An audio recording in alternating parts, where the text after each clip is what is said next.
Hello there, everybody. Welcome back to Star Wars Lads. We are going to be talking about a bunch of things here, but this is a live Ask Us Anything, so make sure you send in your chats. If you just joined us here for our previous stream, hopefully we're sounding better. There were some technical issues with some of the audio. We've had this problem before, so hopefully we fixed it now. Again, feel free to send in a comment saying that it's not working because we want to know. We don't want to be going on and you can't understand what we're saying. So make sure you send in your comment if it is not working. For those of you who did join us, apologies because we'll probably rerun over some of the things we did because those other the other stream that didn't work, that's going to go in the garbage bin. So bear with us, but hopefully you're enjoying your 2024, having a good start to your year, had a good holiday season, and are looking forward to 2024 in Star Wars because that's one of the things we are going to be talking about here today. Some of our most anticipated projects in 2024. We're also going to reminisce a bit on 2023 in Star Wars, some of our favorite things that happened in 23, and talk about probably the biggest news story that's come out over the last week or so since our last video. And that is John Williams semi unretiring so that he is leaving it open to doing more film projects here in the future after previously he was saying that Dial of Destiny was his last piece of film composition. We're going to discuss that, what that means for New Jedi Order, as well as the rest of the future Star Wars films. And if we have time, we'll discuss Rebel Moon, which I just watched. And Zack Snyder's, it was supposed to be his Star Wars movie. He apparently pitched it to Lucasfilm. Star Wars for adults is how he pitched it. I will give you my thoughts on what I think of that claim.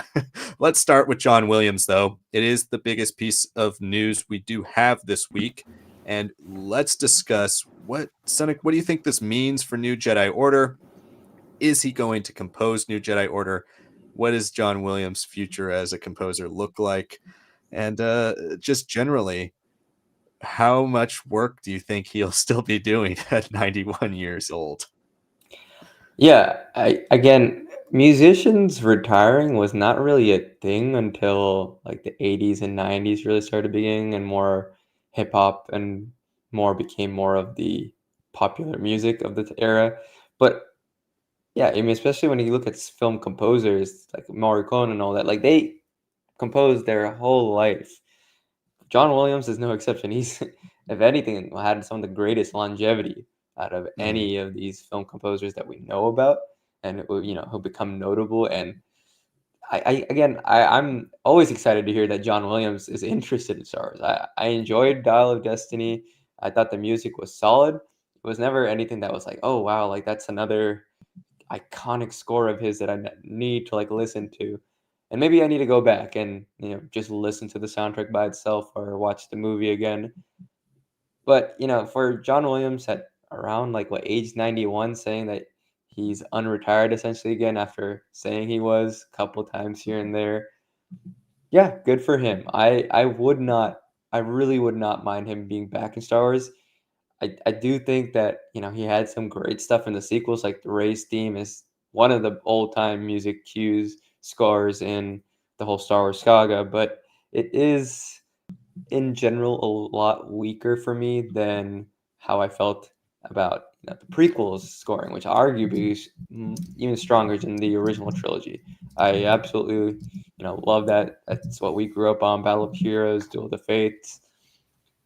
I wouldn't mind him being back. I'm just a little wary of a guy who's already like been coming in and out of retirement, being stressed with the task of like restarting Star Wars again, and you know everything about New Jedi Order, as we've been talking about on this channel, hinges on it being like a strong start to the sequel era's fullest viability instead of just being like a flashpoint, right? So the acting has to be good, the script direction has to be good, the directing has to be good, everything around it has to be well thought out, well done. And I'm not worried about John Williams if he was supposedly coming to score the whole film. I love that. But if we could get like a theme done in the vein of like the Adventures of Han Solo, the Obi-Wan Kenobi theme, where he finally gave Obi-Wan his own theme after the Force theme kind of got taken away from him. Yeah, I would love that for like Rey's being evolved into a granted new Jedi Order, or maybe getting one for Finn that's like more rich and complex. Maybe these new characters have new themes that he wants to at least put the backbone, the structure for. I would love that. Is that going to happen? I don't know. We'll see. There's still a lot of time before that movie comes out. I know they're supposed to start filming sometime this year. But if John comes out and he's like, I'm going to do one song for it, I'd be very happy, as always. Absolutely, I think so. A retooling of Ray's theme, an elevation of it, a continued emphasis on the Force theme, of course, tying in the Jedi history, the lore of the Jedi. I mean, John Williams has been at the heart of the Star Wars saga for as long as it's existed. George Lucas called him the secret sauce of Star Wars. There is something about John Williams that feels integral to pushing the Star Wars story into the future. And I do think him being a part of New Jedi Order in even just a small way, like one theme, would be enough to continue to make it tonally feel like a Star Wars film, like Episode 10. Make it continue to have that same symmetry in its musical language that the rest of the Star Wars films have. So absolutely, I think he should be back. I don't really expect him to take on full film composition anymore. And I think when he retired too, it was kind of evident that he wasn't done. He kind of said he would pick and choose what his projects were in the future. It wasn't necessarily like, I'm out, everybody, see you later. It was Indiana Jones was his last piece of film composition. He might be back for a theme or two. He did Galaxy's Edge. So there's a lot of stuff that I think John Williams, he's too creative of a person. He's been working in this industry for what, probably 70 years. He's too creative of a musician to just give up. And when you're the GOAT, I mean, why give up? He can do whatever he wants. Everything he does is a masterpiece, even if it is some of his more recent work hasn't been at the levels of some of his other masterpieces. The guy has probably 3 of the top 5 most iconic pieces of film music ever. Some of the most iconic pieces of music ever. I'd argue the Imperial March is up there with any piece of music in the history of music. So, this guy, there's no way he ever officially retires. And I think bringing him back for New Jedi Order would be a wonderful way to continue to push that New Jedi Order is something that's an expansion of what came before, but still at its heart and at its core, it's the piece of Star Wars we're getting that's going to continue what came before, continue the saga, really revitalize Star Wars storytelling in not just the sequel era, but the post-sequel era and whatever comes here further and further away from the main Star Wars saga possible. Having John Williams a part of that musical landscape will definitely make that film feel like Star Wars without even trying to make it feel like Star Wars. So I hope he's back for sure. Let's talk about 2024 though, because we've talked about the future of Star Wars here with John Williams, New Jedi Order. That's possibly coming out in 2026 at the earliest. What we have a lot of other projects that are coming out in between, and a bunch of them are Disney Plus series. And we do have 2 confirmed live action Disney Plus series for 2024. We have 2 confirmed animated series coming out in 2024, and a possibility of a 5th series if Andor season 2 does come out in 2024. Let's talk about that a little bit. We did do a video, if you want to check it out, a full deep dive on everything announced for 2024 so far. We've got the TV shows, the video games, the comic books, the novels, Essential Legends collections, collected editions, everything we know from Star Wars coming out in 2024. Check out that video if you want to know everything. But here we're just going to talk about some of the things that are most anticipated to us. And those most likely will be centered around the TV series. But let me just reach out to you, Sanak. It's been about 2-3 weeks since we made that video. Has anything changed? What are your most anticipated Star Wars projects of 2024? If I'm being honest, an announcement or a trailer for something is even more anticipated than the actual project itself.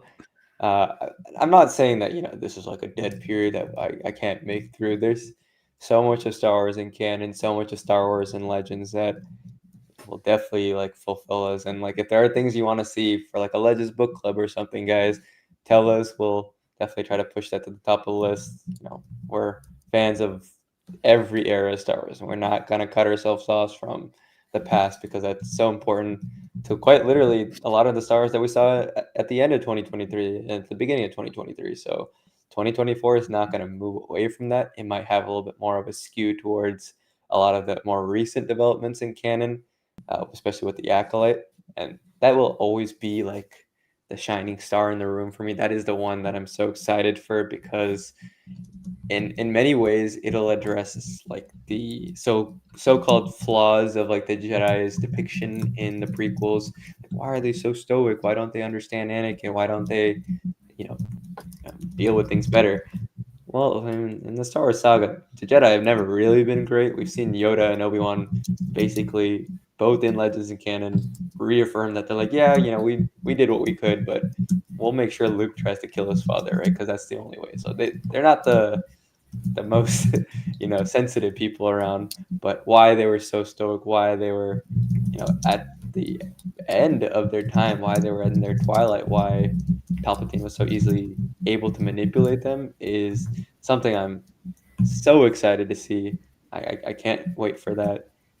But I also just want Bad Batch first. I think that's a story that if you've seen our reviews and our predictions for, we were once we heard Tantus was coming out, we're like, oh my god, like this is going to be like such an important building block for whatever is happening in this New Republic era, this Mandoverse era. Are we going to see like the initial steps towards clones reappearing in canon, right, in live action as more than just like background characters? Or will there be a Rex or someone else? Will there be like these lost clone forces that can come to the aid of the rebels or be sought after by Thrawn? There's so many cool things here that I, hoped that second season was leading to, and then it didn't. It left us with something very sad and traumatic instead. It's a very left field, let's say, finale, and I hope that this third and final season not only continues the character development that was really strong in season two, but really pushes the plot to make this show as a whole feel like not just like a fun Clone Wars extension and continuation, but hey, like this is like going to be crucial to your understanding of some level of Star Wars, of some era of Star Wars. That's what I want the Bad Batch to be. I think whatever is the next animated show will hopefully move away from this like Dark Times era, and if it is in the Dark Times era, it'll be more like underground focused or something that is rarely been touched upon as like the central focus of a Star Wars animated show. That's to be seen. I'm also excited just where the High Republic's going to go. I've been keeping up with the comics, so that's been keeping me very happy, but very pleased. Shadows of Starlight just ended, and I thought that was a very solid end to that series. Again, this should have come out before the Eye of Darkness, but having read that, seeing what's in there, definitely does make that experience even better for me. I'm excited for all that stuff. I'm excited for the surprises, the announcements more than anything. This is the first year in a while that we haven't had Celebration. 2025 in Japan will be Mhm. the next one. So I am definitely excited to see like, oh, maybe we're hearing some set leaks from New Jedi Order. Maybe there's some movement on the Lando film once Donald Glover's work with Amazon kind of finishes up for Mr. and Mrs. Smith. Like there's a lot that I'm excited for in the unknowns, and we're at the start of the year, guys. It's only been 1 week in. I'm sure there's going to be like some surprises. I just hope that all these surprises that do come out are like planned through and they have a foundation, are not just like investor announcements, because we've already had that with the Rangers of the New Republic and all that, Rogue Squadron. And I don't want that. I want to be able to finally say we're moving past that era. We're moving into Star Wars that is exciting and actually coming out. We know Outlaws is going to come off because Ubisoft doesn't have that reputation, Yeah. but we also don't know exactly what the story is going to be, right? We know we're going to play one specific character, not just a completely customizable character like an MMO, like an RPG. What does that mean for its effect on like this era between episode 5 and 6, which is, to be fair, not been that explored. in canon, other than the more like recent comic crossovers of the last 2 years. And even that still allows a lot of space for, the regular people, the people that are more on the ground, to still shape the events that take place in that year. Excited all around. Excited for the things that we've already reiterated in our video, but also very excited for some prizes that I hope come through and definitely keep me like feeling like, okay, 2025 is like another capstone year, especially with it being the 20th anniversary of Revenge of the Sith, being the there's another anniversary for, I think it's It's a 25th anniversary of Phantom Menace, Phantom Menace, and right? the Yeah, 25th, 20th anniversary of Revenge of the Sith is 2025. 2025. Yeah, so uh, yeah, excited for next year being a capstone year, and I hope this is like a year that when we look back at it, it's like, yeah, we continue the strong work of 2023 in Star Wars, of really fleshing out the eras and the bigger narratives going on. And hopefully in 2025 I can say Outlaws was great, I can say the books were great, and the TV shows are all great, and I'm excited for the film because the trailer is gonna drop or something. So Yeah. I'm always excited. I mean, I'm not on this channel if I'm not excited. This is definitely the driest spell we've had in a while, but still trying to keep it up in my own way. It's the Acolyte for me by a long shot. I think the Acolyte, since they announced the Star Wars stuff that's been coming out since 2020, when Kathleen Kennedy made that big digital announcement, Disney Investors Day, all the stuff that was coming for the next few years, it was Obi-Wan, Ahsoka, then the Acolyte were my top three. And getting to finally see this now, back then too, we had only had a couple High Republic books. Now, having been inundated with the High Republic for going on 2 full years, or almost 3 full years, and on top of that, getting to see a lot of the behind the stuff, seeing stuff that they've done with the Acolyte, a lot of the discussion, a lot of the talk around what the Acolyte is, the people involved with making it. I'm very excited to see what's brought to the table here. Pre Phantom Menace time being one of my favorite time periods ever in Star Wars. Connections to the Sith. One of my favorite things about Star Wars is Sith lore. So getting some actual concrete Sith lore pre Phantom Menace in canon is something that excites me tremendously. So I can't wait to see what the Acolyte brings. So that's easily my number one for next year. As as the rest of it goes, I would say Andor for sure. But if Andor's not coming out in 2024 and all signs point to it, probably not, unless it's like a late December Boba Fett style drop where you get a couple episodes maybe, and then the rest comes out in 25. Out of that, the rest of the stuff, there's nothing that is like screaming my number two. There's a lot of stuff that looks really, really cool. Like you mentioned, Bad Batch season three, I think, is something that I'm anticipating. Season two wasn't as good as I had hoped it would be across the board, but the great episodes still hit amongst the best episodes of Star Wars Clone Wars animation style. So I can't wait to see what a maybe a more focused season three is like. And then on that same page, Tales of the Jedi season two, absolutely love the Dooku stuff. Can't wait to see if there's some like tie-in with the 25th anniversary of Phantom Menace, really diving into Phantom Menace era Jedi as well around the same time. I mean, all the Dooku stuff took place before or during Phantom Menace, so we have precedent for Filoni being interested in going down that path.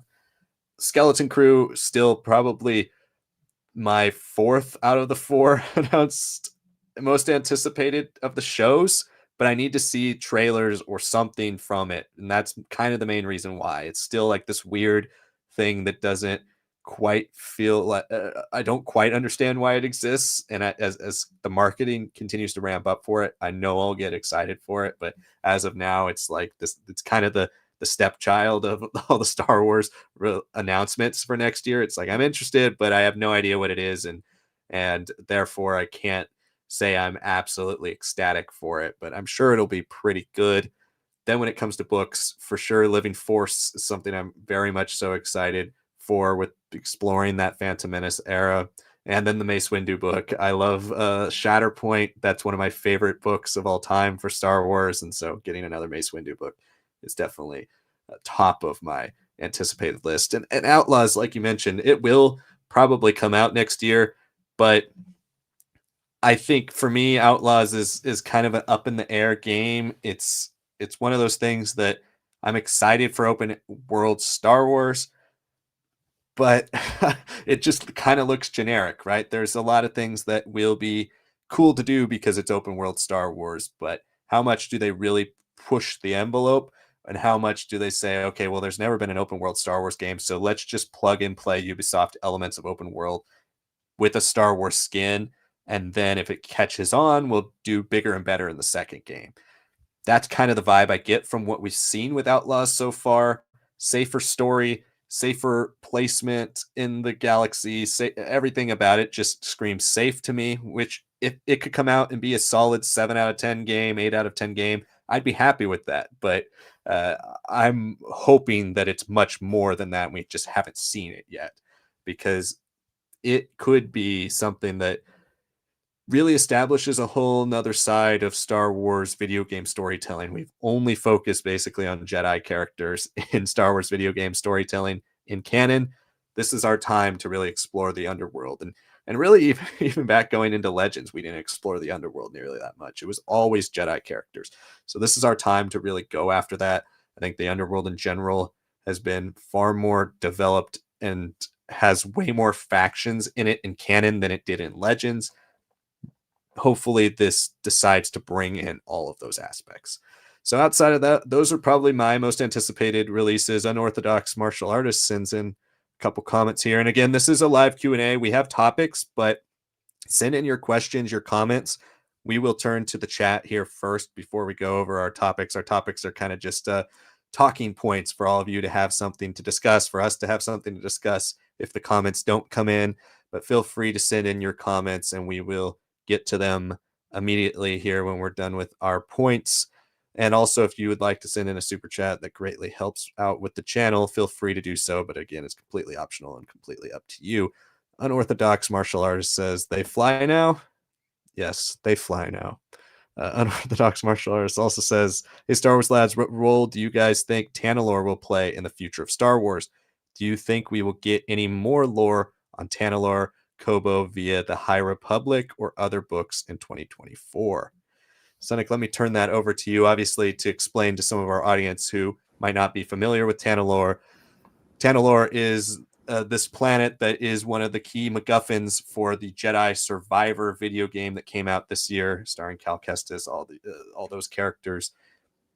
Do you think Tanalorr, obviously being this kind of like forbidden planet type of thing in Jedi Survivor, part of the High Republic era, but yet Dagan Gera not really a part of any High Republic material we've read so far, do you think the books in the High Republic Phase 3 connect to Tanalorr and Dagan?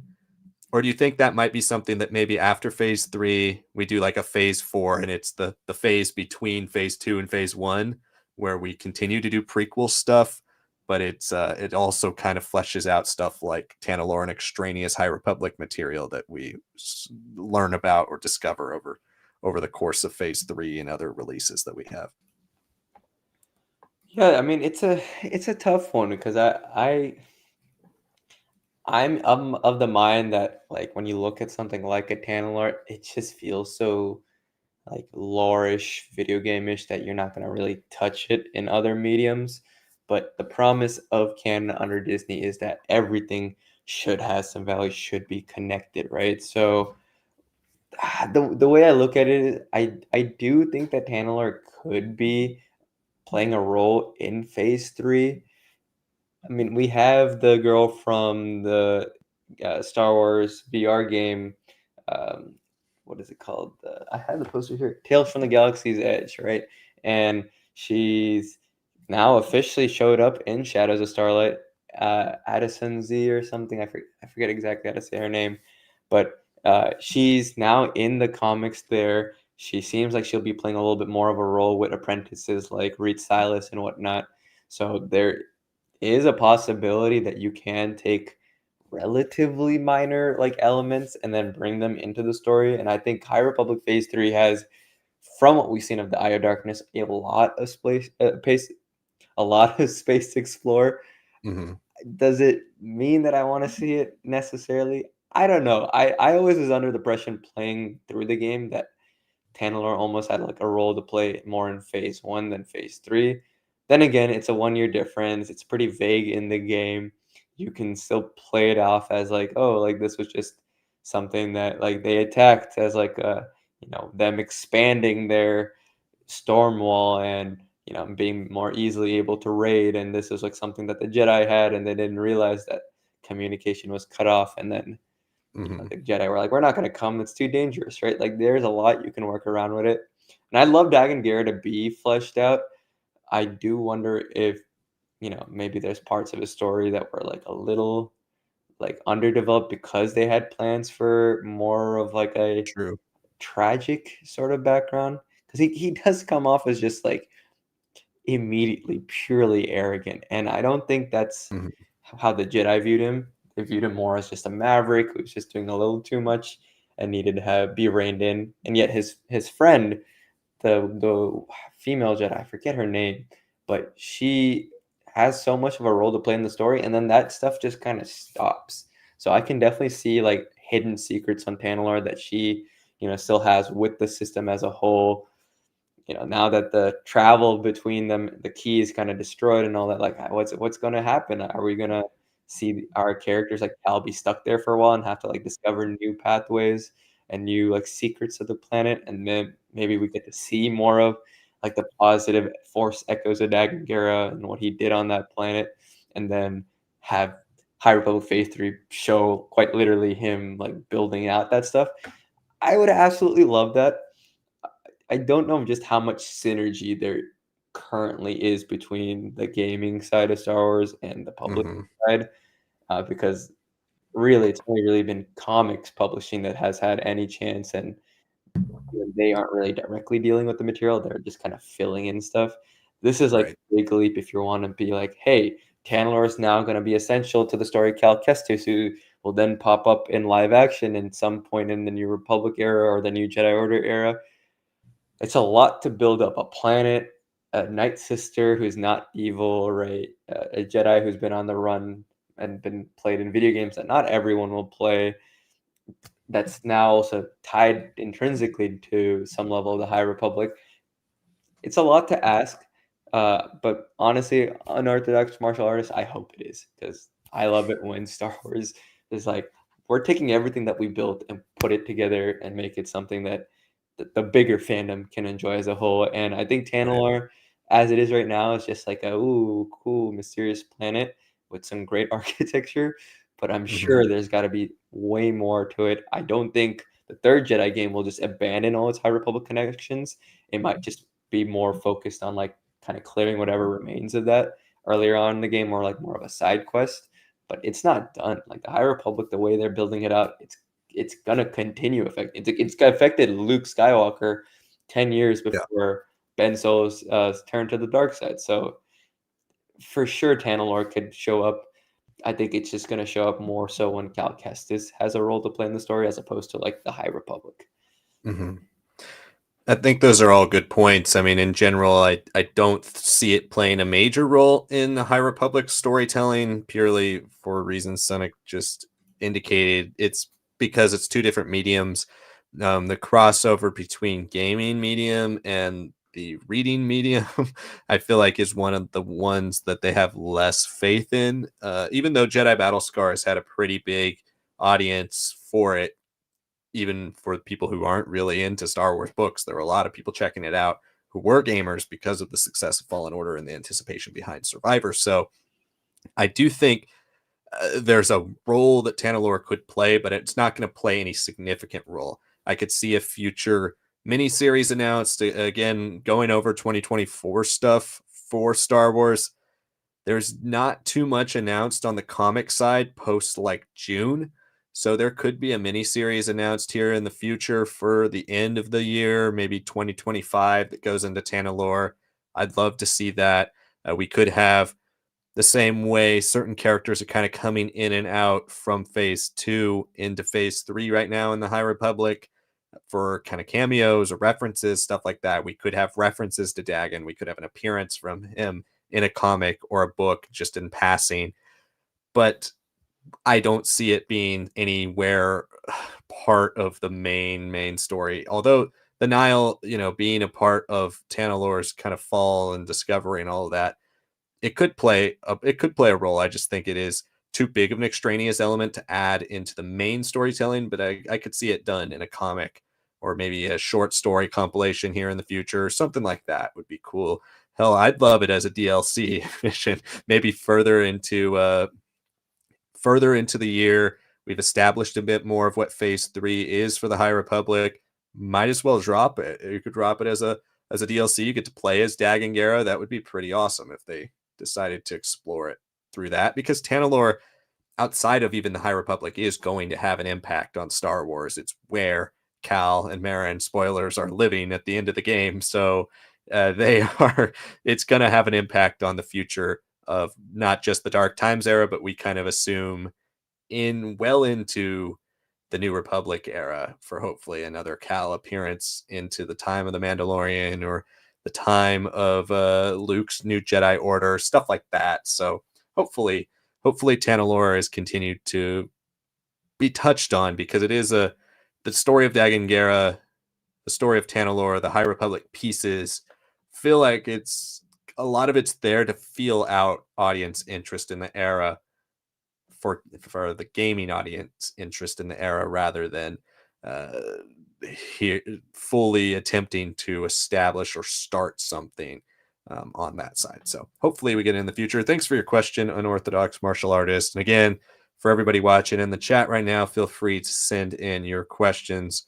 We will get to them as soon as you send them in. So if you have a question or a comment, it doesn't have to be about a topic we're talking about. It can be literally about anything. It doesn't even have to be about Star Wars. Send it in.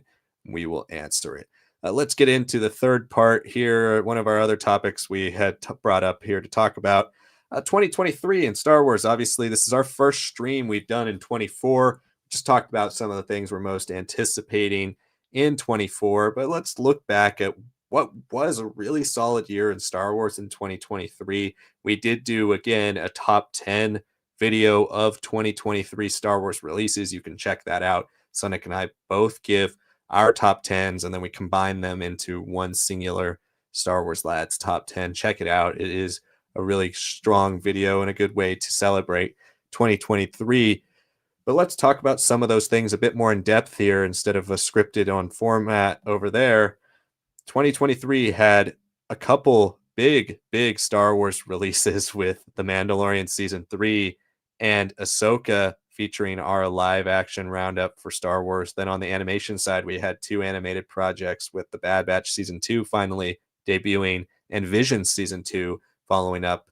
Kind of one of the more underrated drops of last year. There's a lot of passionate fans of Visions Season 2, and then there's a lot of people who forgot it existed. Then on the book side, Phase 2 of the High Republic wrapped up really strongly with 2 excellent novels, Cataclysm being a massive surprise, and both of our favorite novel of last year. And then we had a surprise, was surprised with Inquisitor Rise of the Red Blade, which was actually a very good book that neither one of us had expectations for. And then the start of Phase 3 in the novel side, and then comics continued to roll with a lot of Phase 2 releases, as well as the main lines continuing and some Phase 3 starting, as well as the Dark Droids crossover beginning as well. Sonic, out of all that stuff, we talked about 23 in that video. Looking back on it now, as we enter 24, the end of our first week here in 2024, what are some of the Star Wars projects that really meant the most to you in 2023? Meant the most, man. That's tough, because Star Wars always means so much to me. Um, you know, I mean, the easy answer for me is Ahsoka, just because Yeah. it is like the full realization of the character. There was a lot of, things that people can say like didn't work for me. Like, oh, I didn't like that Sabine kind of got off scot-free with starting like this war in the galaxy here. And there are like questions about like, okay, well, Aftermath trilogy really sets up like and Bloodlines sets up the story of the 30-year gap. It's like it's peaceful. There isn't really any major conflict, but now they're bringing in a Legends villain, and he's feeling like he's going to be characterized as more Imperial than more so his canon version. Yeah, I'm not gonna deny that I have some questions about where they're going. I'm still very confident.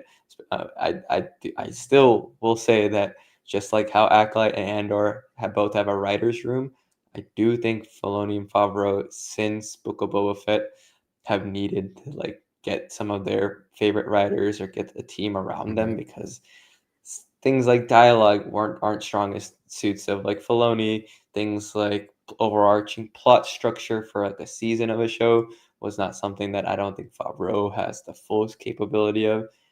And they've been getting away with it, I guess is the nicest way of saying it. But when it comes to Ahsoka, like despite those sort of flaws, I'm just so happy to see that the character that I knew growing up that people are like, it's missing. Rosario is completely missing the mark. Why is she always folding her arms over like this? It's like, no, that was intentional. If anyone's gonna be writing Ahsoka, right, it's the person who created Ahsoka, right? So Filoni, yeah, letting Rosario kind of like evolve into that version or like get back to that meant a lot for me because I missed Snips being snarky, missed her being a character full of life and joy despite the harsh realities that she's had to live through. So for me that was definitely like the one that meant the most because it took the character in places I needed. I remember after watching Ezra's finally show up on screen, I was just like in my room just like pacing around. I'm like, oh my god, I was thinking about that since like what 2017, right? I'm like, oh my, like that's insane. It happened. Like I didn't think I'd have to wait for something like that, right? And this is probably one of the first few times in Star Wars that you've had to wait for like the next thing that I know there's people who'll be saying, "Oh, like we're waiting for the continuing adventures of Luke and everyone else." Yeah, that's true, but like you at least had a great stop for it. Ezra's story never stopped, right? We were never gonna just let him be a Jedi that just disappears and that's the end of the story, even though that is fairly strong. We always wanted to see him return. We always wanted to see like what a grown up version would be, more in tune with the Force and all that. And Amon just carried, he delivered it. I still want to see some darker elements to his characterization. I want to see a lot of like even if it wasn't like years and years that he spent with Thrawn, the time that they worked sort of as pseudo allies before they discovered the Knights, the grandmothers, the Night Sisters, Yeah. and you know, see what is that reserved for the books for Zahn, or is that something that can be, an actual plot element for Ezra and what he's seen, like what he's trying to inform Hera and the New Republic. All those things are great. I love it. It meant a lot to me. I, you know, this was also the year 2023 for me that I got into comics quite heavily. Like I've been catching up and reading them. Liam has a whole section dedicated to comics that I'm never going to touch. I'm never going to say I am like a comic reader in the same way that he is, but I will say that I have been pretty up to date with Star Wars comics recently. I really enjoyed Dark Droids. The ending issue was it came out after it had already been spoiled in the Star Wars issue, and I thought it was pretty well done in the Star Wars issue. In the main issue, it was fine, which I think that's my issue with it. It was like, oh man, like that whole phase looked like is the whole miniseries felt like there's something rich and creepy and weird with the Scourge as an enemy and all that, and then it just kind of ends. It felt a little rushed. There's some panels that just continuity wise just don't match up with what's going on in all this other stuff, all these other mainline series. And there's been a lot of people complaining that Marvel's been doing crossovers and stuff like this just to bump out money as opposed to like story. And I think Mhm. looking at it, Charles Soule has managed that quite well. That kind of demand that's been there on comics for Marvel recently, and even though I wouldn't say it ended with a whimper, it did feel like a bit rushed, so it lost a lot of its like juice. But I would still say of like the four big crossovers that's been happening: War of the Bounty Hunters, Crimson Reign, uh, Shattered Empire. Is that no, not Shattered Empire? Hidden Empire Hidden Empire. and Dark Droids. I would say Dark Droids is maybe like number two. It was almost number one for a while. I thought it's a strong end. I'm also very glad that two main lines are ending because I want us to get to Return of the Jedi with Darth Vader Yeah. and Luke and Leia and everyone else, and just and Lando especially. Lando has become such a great character in recent times too, especially with canon comics. That 2015 series, that Charles Soule miniseries that he did old way back then, has Mhm. played a role in his 2017 Vader, and now Lando's and Lobot's storyline is continuing in a really fascinating and fun way. I've really grown to love this like rebooted 2020 lines of Star Wars. I've enjoyed Bounty Hunters. I've enjoyed the miniseries, the crossovers. All of it has been very solid. So, it's going to be a little bittersweet to say like goodbye to this specific phase because I don't really have that connection to 2015's line the same way that I do. Arguably it's a lot stronger for like Vader and whatnot. Mhm. But once it ends, once we get down to just the two main lines, I'm gonna be very sad once we're actually at Return of the Jedi because I feel like I've really seen like good consideration for this 1 year, and even if it is a little overfilled, if I can excuse the Clone Wars, I can definitely excuse some comics. Those are all good points. Again, the comics, I think in general, they've rounded into form when they've needed to. I mean, War of the Bounty Hunters, even though I think it's my favorite. I haven't read Dark Droids yet, but it's my favorite of the crossovers from the post 2020 era of Star Wars comics. It's arguably makes two of the series with Vader and Afra the worst they've ever been.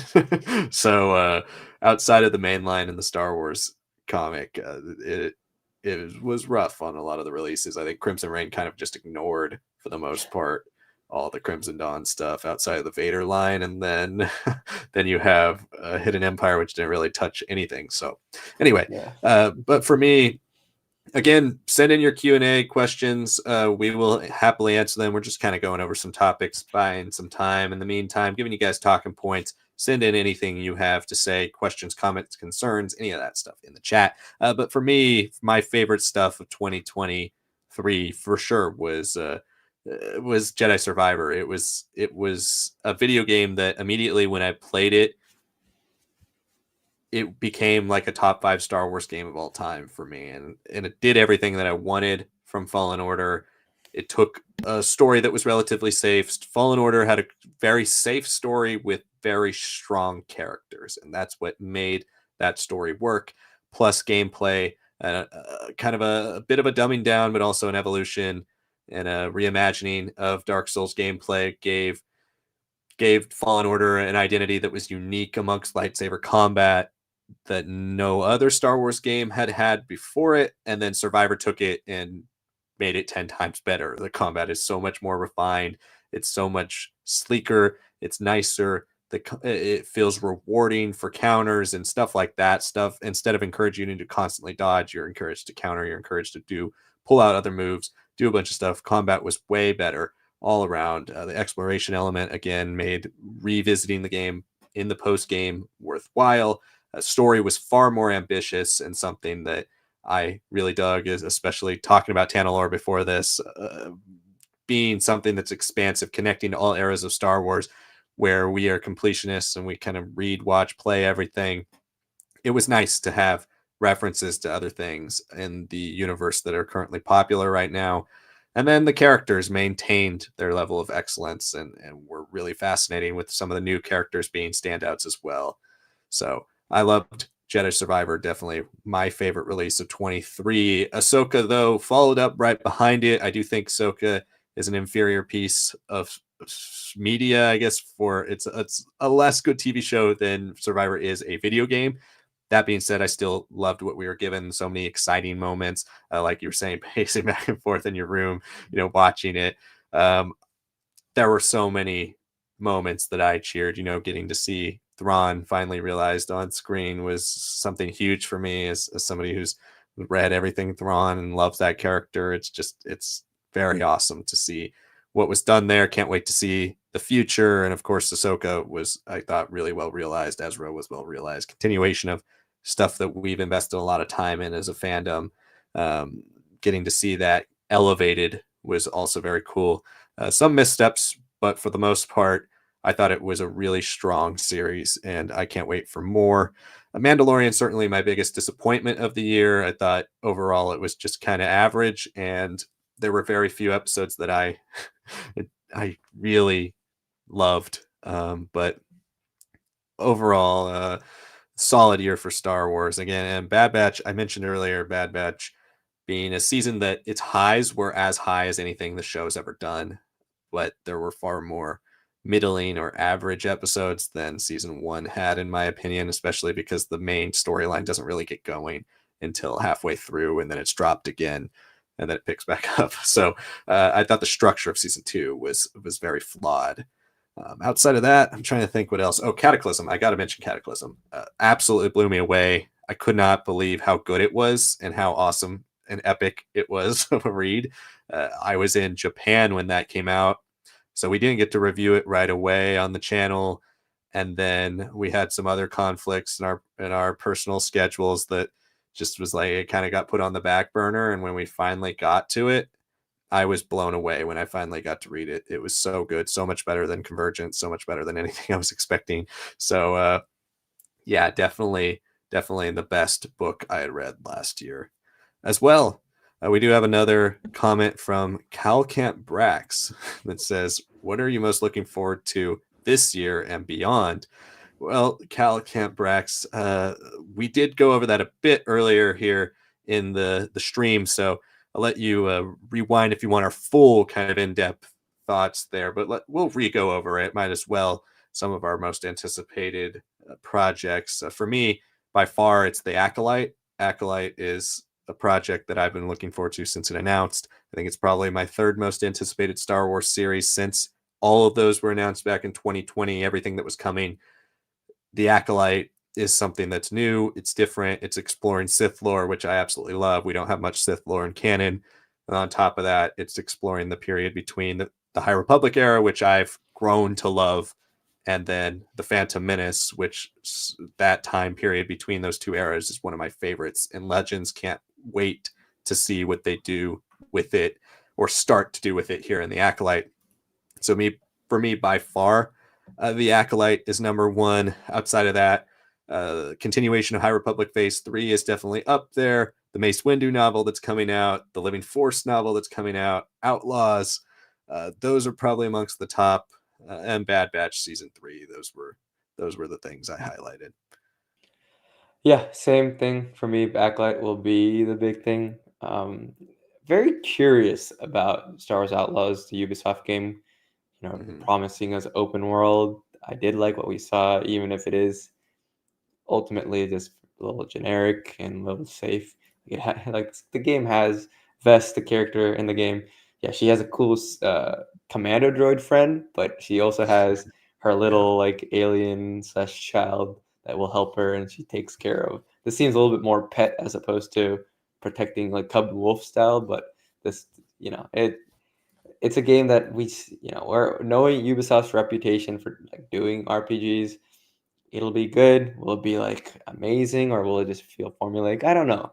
I'm hoping that the Star Wars era that it's in between 5 and 6 will actually give it some extra juice, because we've seen the comics really create something that is, you know, indebted to a lot that we've seen in Legends with Shadows of the Empire, but has definitely expanded and almost like fractured into like so many different avenues, so much for the dark underworld of Star Wars that does eventually allow the rebels to come back after their whooping in Empire Strikes Back, and take the lead from then on in Return of the Jedi, Battle of Jakku, and all that. So I'm curious to see if the craziest heist ever taken in the galaxy actually has like a relevant plot beat to maybe something in the New Republic, or something more closer set to the sequels or whatnot. I'm also just excited to play another Star Wars game. We forget about it, but the 10-year deal exclusivity with EA has ended officially. Lucasfilm Games is now on board for every game now, and yeah, we love the Jedi games. We liked so much where Battlefront 2 was going before they cut off support, especially right as it's peaking. Um, if this is another like success, right? Another like notable Star Wars game, and not just like something that you can be like, yeah, I had fun for like a month or two. Yeah, My gut is telling me that it's going to be something we're going to talk about quite a bit, and I'm hoping to be proven right. So that's another big one for me. Um, and there was one other thing. Yeah, the mainline comics being focused more on Return of the Jedi, with Vader, with the Rebel heroes. I think it'll be very interesting to see how canon has them quite deliberately on the path right now. Because right now we're still fighting and dealing with all this underworld stuff with Kira and Crimson Dawn. Now, what's going to happen now that like all of that stuff is essentially finishing up? Like Bounty Hunters is finishing up with its next issue. Dr. Aphra is finishing up with her next issue. Is she going to be a character that continues into the New Republic era? Like, there's a lot of questions around the ones that are finishing for sure. But I'm just more focused on how do we get Vader to be despondent and kind of resign to being eventually replaced by Luke, by the Emperor. How do we get to Luke having the black robes with the green lightsaber? How do we get to Lando becoming the hero after the battle to Nab and a general? How do we get to, Leia becoming a little bit more of a presence in the rebellion? That there's a lot that's going on so far that's been great, but we haven't really answered those questions directly yet. So I'm excited for a little bit less comics in general, and the comics that we do get hopefully being focused and ending this one year, which has been very filled on a good note. Yeah, that'll be exciting. It's going to be interesting to see what they move on to too, because comics have been the main thing that filled in the gap for our main heroes in Yeah. the original trilogy timeline. Do they decide, hey, we'll use comics to fill in the gaps for Han, Luke, and Leia between Return of the Jedi and The Mandalorian? That's something that'll be interesting to track, and we'll see if they possibly, Vader and Star Wars possibly end this year as well. It will be kind of telling what their plan is for the future. So that's that. Keep sending it. Oh, Calicant Brax sends in another comment here. Do you think they're definitely going on to Return of the Jedi in the main run? And I assume you mean by that, do you think we'll see crossover between the main lines and Return of the Jedi, maybe with some extraneous characters or some moments in between scenes in the film? What do you think about that idea?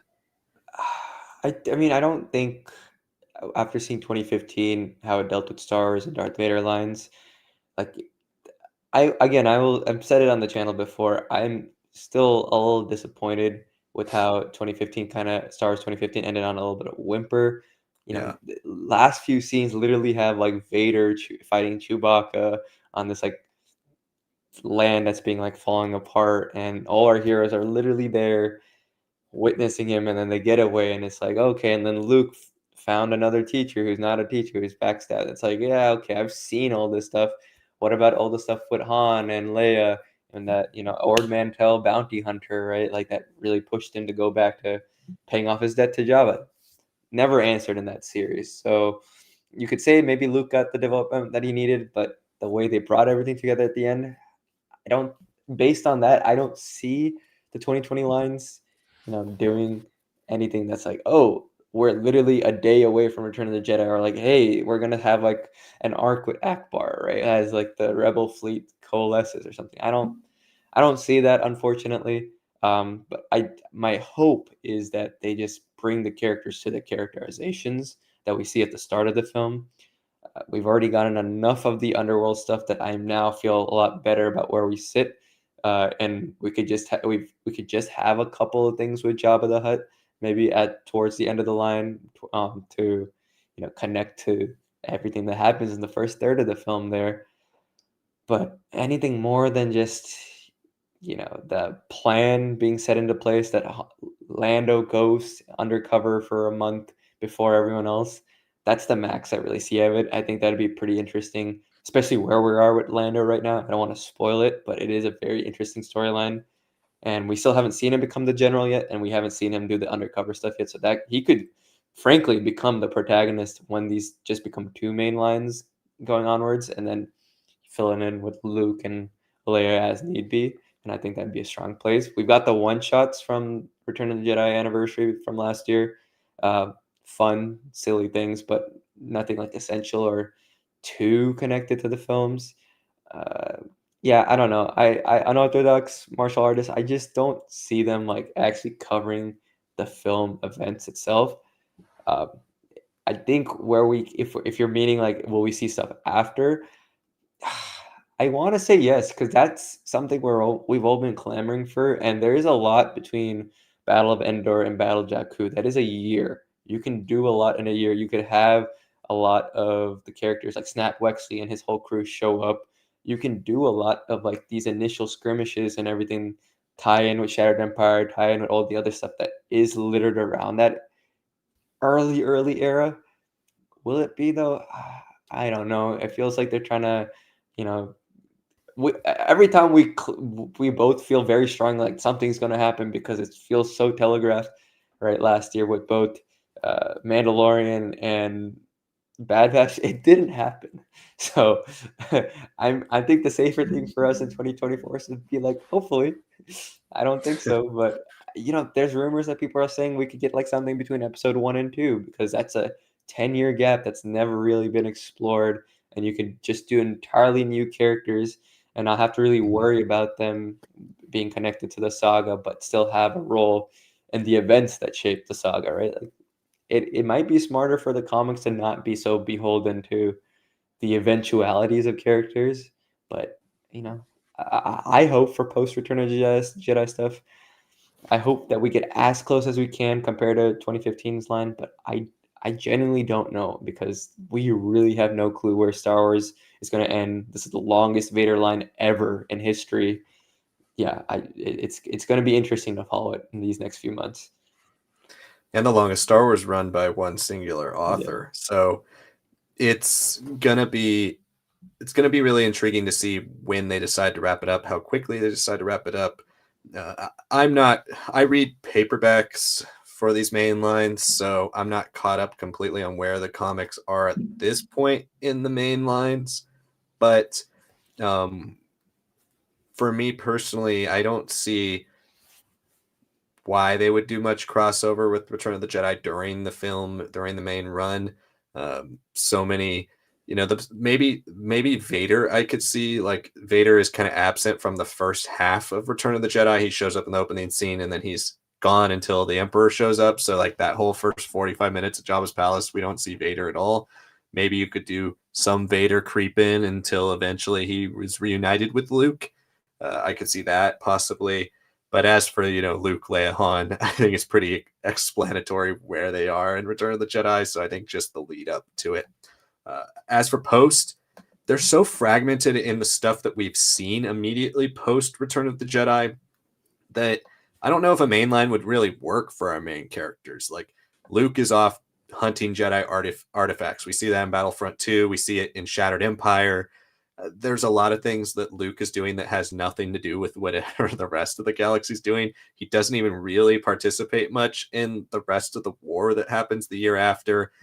Then you have Leia, who is more on the administrative side of establishing the New Republic, but even she's not a massive figure in Aftermath or in Alphabet Squadron. So there's not much Leia there. And then she's kind of separated from Han, who's off helping Chewbacca free the Wookiees on yeah, Kashyyyk and doing these other things. I mean, we see him with the beard in Battlefront 2. So they're all off doing their own thing. I think, if anything, a Charles Soule led comic about Lando post Return of the Jedi would be something that would be pretty interesting. I love yeah, that level with Lando and Shriv in Battlefront 2 also. So like something like that could be cool, or a Luke Skywalker run, I think could be pretty cool. Those two characters, I think, have different enough journeys post Return of the Jedi to where I don't know if you could combine either of them into a main line with the rest of the characters, but it'd be cool to see like a solid at least 25 issue run about each character with like a through line arc. Some of the best Star Wars comics, the two Vader lines being like probably, in my opinion, easily the top two Star Wars comics we've gotten in canon. Both were 25 issue arcs that had mini arcs in them, but they were kind of planned and set up to be a long 25 issue story. Whereas Star Wars by Aaron, Star Wars by Gillen, Star Wars by Pack, Star Wars by Soule, Vader by Pack, these arcs or these comics are main lines that don't seemingly have an end date. They're just kind of like create your arcs, just like any main comic writer, like Chris Claremont's X-Men or Scott Snyder's Batman. Like these authors, they don't necessarily have an idea of when they're going to be asked to end their runs. They're just writing, so they write 5-issue arcs, 6-issue arcs, then they keep it going. Um, that's what I've gotten more out of the 2020 lines than originally with the early Vader stuff. And so if they decided, hey, let's do a 25-issue Luke run immediately post Return of the Jedi, from the day after Return of the Jedi to where he is at the end of Aftermath, I think that would be pretty cool. To go on the next question here, on Orthodox Martial Artist says, do you guys play Star Wars Galaxy of Heroes? It's a phone game. Also, we'll answer that first one. I do play it, actually. It's been a little bit since I played it. I had a huge Star Wars Galaxy of Heroes kick in the late summer. I played for like 2 or 3 months straight, and until you hit the paywall and you're like, I got to devote a lot of time to this, or I got to pay a lot of money. But I think it's an awesome game. Besides it being a mobile game and all the stuff that comes with mobile games, being a free to play game that you are obviously required to, basically, if you just spend no money, you're going to spend thousands of hours trying to get to where everybody else is at, and you can't play consecutively. You're going to have to only put in a little bit of time per day. Outside of that, which you're getting into with every mobile game, I think it's a really cool idea, a really fun game. It allows you to pick and choose your favorites across canon and legends. I had a lot of fun trying to unlock my favorite characters, and frankly, I think it's a pretty neat game. I hope it lasts for a lot longer. I know they just announced, I think, Darth Bane coming to the game, so there's some really random, like Princess Nisa's in the game. There's Keller a and lot Beck of is random. supposed to show up as well, I think. I Mhm. saw somewhere, yeah. Yeah, there's so many random characters, and I love that. So, just a place to unify the best of Star Wars from Legends and canon. I think that's pretty neat. Have you ever played it, Cynic? Yeah, I played it more around like 16, 17. That was like my early days of playing, and I played for a while. I'm still surprised to this day that Star Wars Commander shut down, because I always heard that Oh, was like a strong fan base. I guess maybe a lot of people switched over to this game eventually once they got kind of bored of like base building and kind of the Clash of Clans style of gameplay. No, it's not something I play that much anymore. I had like an interest a couple months ago, and I downloaded the app, and then like as I opened it, I was like, I can't do this much. I can't play mobile games like this. I'm I don't even have a console anymore. I just play on my PC these days, and it's a gaming PC, so I can do it anything I want on it. So why would I feel the urge to kind of play this like turn-based card style game, a Galaxy of Heroes game? I think I'm also a little burnt out by Star Wars mobile games not really being as fulfilling as it could have been. Like Star Wars Uprising, I remember being such a big fan of, like not for the gameplay per se, but more the lore, a lot of the concept art, everything around it. And that is a game that is not able to be downloaded anymore. They turned off the servers and all that. I didn't play the second chapter when you start becoming a Jedi or whatever, right? But uh, that story actually is like very important to like a lot of the book materials and all that. They're like, yo, yeah, the Anowit sectors closed down by Adelhard and all that. It's like, oh, great. Why don't we get that adapted to like a comic miniseries or like a book? We've got Dead Stick from that game is now in the Bounty Hunters line. Why aren't we like, right. going back to it? It's like, well, yeah, because mobile games are just microtransactions at the end of the day. So it makes sense for Galaxy of Heroes to work out, a Commander to work out. I guess an Uprising was always a harder sell and it wasn't that profitable for them. But if it was a truly like it was sold like a mobile RPG, and I love the concept art for it. It is to this day, I'd say it's still the most evocative of the original trilogy, and still it's uniquely its own thing that I've seen from Disney Star Wars. It just so happens that it's just now like a forgotten, locked away piece of media that hopefully will be like adapted to something, because there's a great story there about Lando freeing, the place that he had abandoned because of his, deal with the Empire. Like, what does it mean for him to come back and help save the day? What does it mean for the people there? And there's some very interesting like groups there. Like, yeah, I don't know. I hope I hope that it gets touched upon. But because of that, I think I got a little bit burnt off on Star Wars mobile games. I was just like, "Ah, nothing will ever give me that same satisfaction." Yeah, it definitely deserves at least a comic adaptation, of any series adaptation, especially with Deathstick being in comics. I mean, for sure, they should bring Uprising back. But Galaxy of Heroes, I do want to get back into it. I did fall off kind of hard on it. It was something I played every day for a couple months, and then it fell off really fast. So, looking forward to get back into it. Actually, I scrolled by it on my phone the other day, and I was like, "Huh, I should touch this again." Also, a Legends book club that you guys mentioned earlier would be dope. We actually have a Legends book club on our channel. If you'd like to check it out, there's a playlist. I can link the playlist in the chat here if you'd like. But we do have Legends Book Club. We're looking for ways to revamp it. We've touched, we've touched on some stories that we know have not been necessarily as popular as others. We've also done some of the most popular Star Wars stories with like Thrawn trilogy and had varying degrees of success with it. It is a series that, frankly, is like on the bubble of our channel on being something we devote much resources to, because it isn't the most successful series we do. But hopefully, more and more people continue to start finding it, because we really enjoy doing it. We enjoy reading the books, sometimes rereading the books and putting out our thoughts on them. Star Wars Legends being a universe that seems to obviously still have much impact on the current Star Wars fandom, and so we like to have that Legends component to the channel, and so we will, be continuing to do this. We're actually still trying to figure out what's our first book of 24 to do for it. We might put out a poll here in the future. And as well, give us your thoughts on this, guys, because we've thrown this around for a while to make it more Legends Book Club. We always try to let you know what we're reading so that it is like a book club. You guys can read it at the same time. We can have an end date when our video is going up. We can discuss it.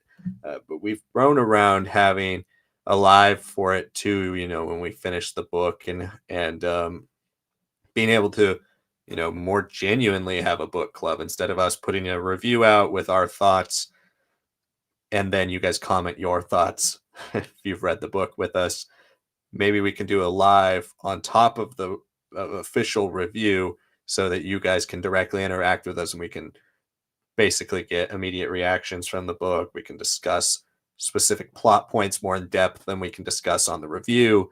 Give it a little bit a place to go really in depth on the novel, like a real book club does, versus the review just being kind of our critical and analytical thoughts on the novel. So if that idea is cool to you, let us know in the chat, or let us know in the comments if you're watching this on replay, because we love doing Legends Book Club. It's been something, one of the first series we ever started on the channel as a way to get into doing some Legend stuff back when, there was so much canon out.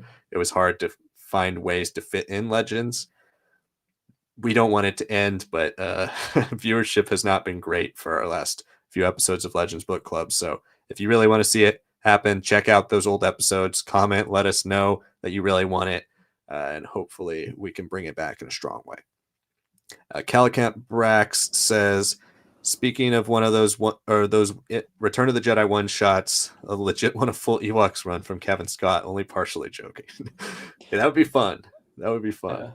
Yeah, I mean, having actually read it, right? Like it is very much like, and I have not seen Ewoks. I know Liam has seen Ewoks, but I have not seen Ewoks. I'm wearing the Ewok shirt from Uniqlo, but I haven't seen it yet because I'm waiting for just like a day to just be super cozy and just watch it. Maybe like live stream my reaction on the channel or something. But I from what I've seen of Ewoks, obviously it is very silly and childish. It's like more fairy tale esque as opposed to like, hey, we're in Star Wars, or it's definitely not like Battlefront 2's Ewok hunt mode where they're just like, oh No. my god, I am so terrified of being murdered by these teddy bears, right? It is more so like the one shot, especially, is like it's very stylistic. It's like, oh, some Ewok is telling this story about this or that, and there's a lot of references to like the creatures from the Ewok movies, from the Ewoks comics adaptations of the TV shows and all that.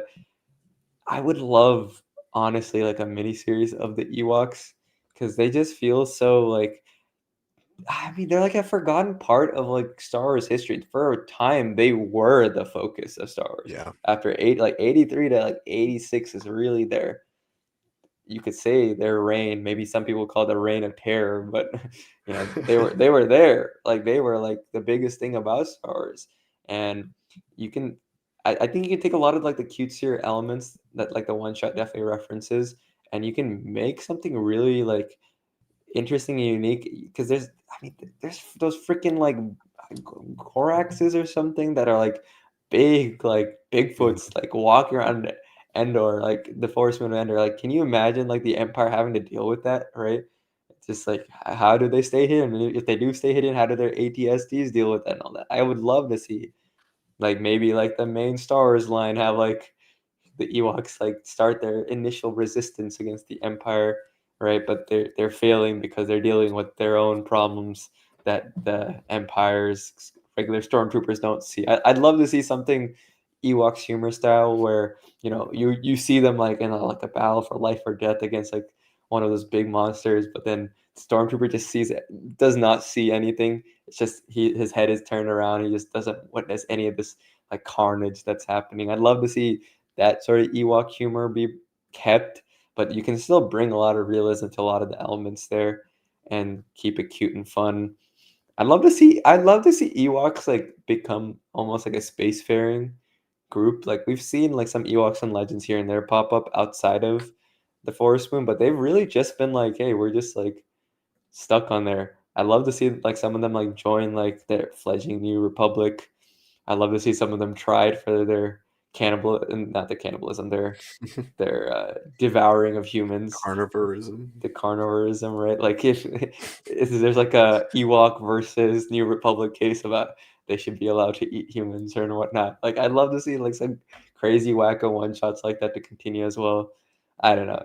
They're a species that when I was a kid I loved, when I was a teenager I hated, but now I love them again. So I agree with you, Calcan Brax. I would love to see more of them. I just don't think they should ever become an era of Star Wars like they were once, unfortunately. I'd love to see more of them. I think a one shot or in the Star Wars Adventures lines. Kevin Yeah. Scott's basically been dominating Star Wars Adventures or now hyperspace stories you've got. So why not? He can do something fun with it. Bring back a lot of these characters. I mean, he brought back Jackson, bring back Princess Nisa, bring back characterizations for Logray and Chief Chirpa and Tebow and all these characters. Bring them back. I'd love to see it. It would be Star Wars. One thing I think canon has picked right up from with like what Legends did mostly only in Tales is the IDW and Dark Horse side of Star Wars over the last 6-7 years has really decided, hey, we can have our canon stories of Marvel, but let's have fun here. And there's been a lot of fun in Star Wars since in some like long form storytelling since the Disney acquisition versus back in the day. There was a lot of everything was taken more seriously, and those things that were more fun people hated, and now we have nostalgia for them, and for the most part people have embraced them, even something like the holiday special. So anyway, I've enjoyed seeing that kind of love and nostalgia return to a lot of like old school but also very kind of out there elements of Star Wars Legends, and I enjoy seeing them continue to be brought back here. So anyway, that is all of the questions we have right now.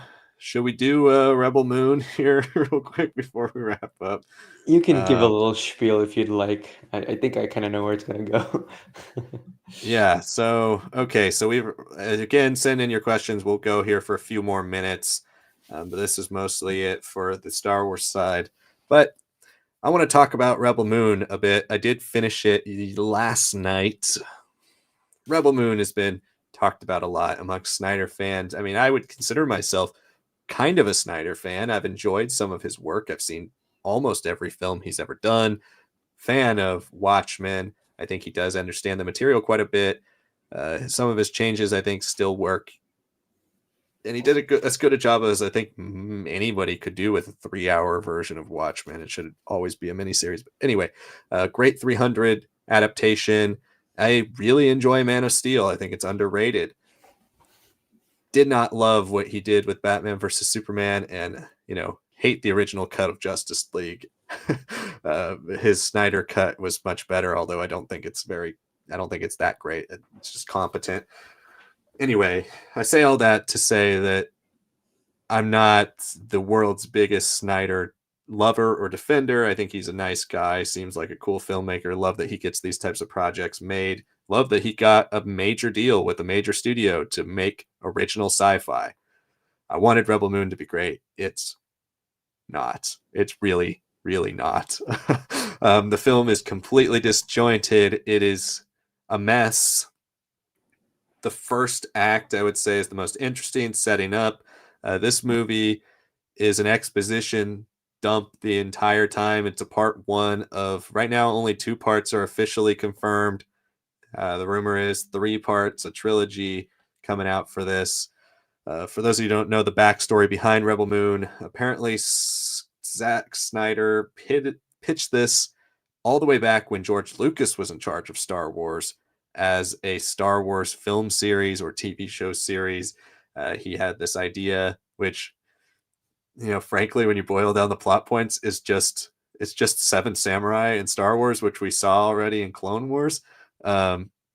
So I don't know if you could say it was like this original groundbreaking idea, but he had this idea to do this in Star Wars. George Lucas said no. Disney said no. So now he's off doing it on his own, making his own universe. And Snyder is an excellent visual filmmaker. So when you see some of the things he does with alien design, creature effects, planet design, a lot of it is cool. And I think there's room for this to become like some cult classic type of universe that people 10 years from now say, hey, we want to make a Rebel Moon like resurgence with a novel or with a comic book or something like that. Because there's enough here in terms of variations of things we've seen before that I think some people could latch onto if they do really love this. Unfortunately, the movie itself is just an absolute disaster.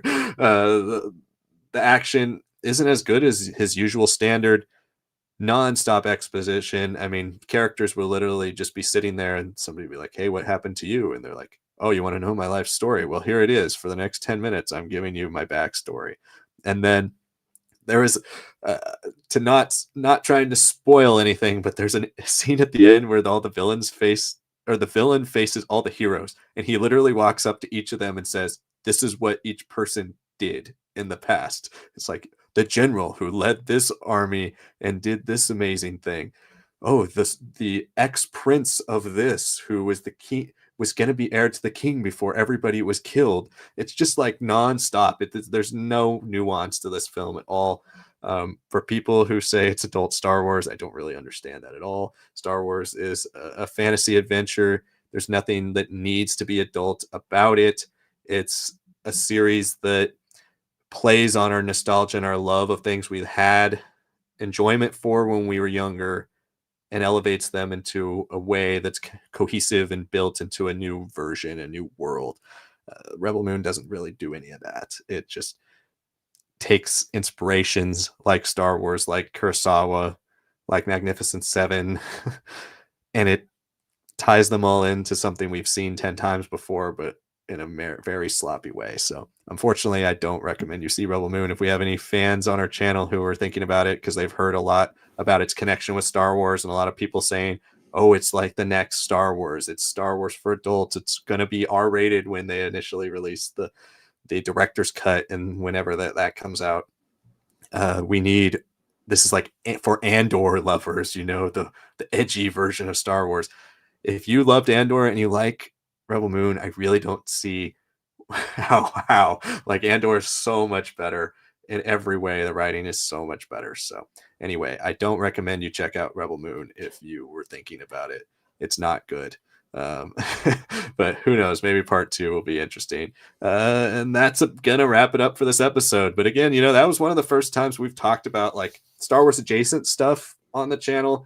We threw out a while ago in our State of Star Wars video, Star Wars Lads video, that we're interested in doing more stuff that's Star Wars adjacent, pop culture, stuff that kind of ties into this whole realm, especially in times like right now where there's not as much to talk about in the world of Star Wars news or new Star Wars content.